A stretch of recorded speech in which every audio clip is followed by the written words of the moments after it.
चांदबाली नाबालिका छात्री दुष्कर्म मामला रे चांदबाली पुलिस को मिली बड़ सफलता। नाबालिका छात्री को दुष्कर्म अभियोग रे 72 घंटा मध्य 4 जन अभियुक्त को गिरफ्त करछि पुलिस। अभियुक्त मानकु धरिबाकु राज्य अतिरिक्त पुलिस महानिर्देशक संतोष उपाध्याय, पूर्वांचल आईजी दीप्तेश पट्टनायक, भद्रक जिला एसपी राजेश पंडित समेत थाना अधिकारी सहयोग रे दीर्घ घंटा अनुसंधान जारी रहितला। चांदबाली, भद्रक, बालेश्वर, केन्द्रापड़ा भली विभिन्न स्थान मानकरे गिरफ्त करने डाक्तरी पिंटू विश्वजित प्रकाश उर्फ सौम्यरंजन दास को पुलिस कोर्ट चालान कर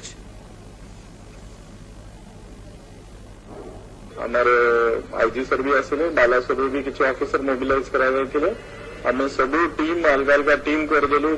5-6टा टीम सब जगह जाइतिला, इवन आउट ऑफ स्टेट भी जाइतिला। और या भीतर जो एविडेंस आम कलेक्ट कलु, एविडेंस कलेक्ट करके सब आक्यूज मान को 72 घंटा भीतर आम धरदेलु।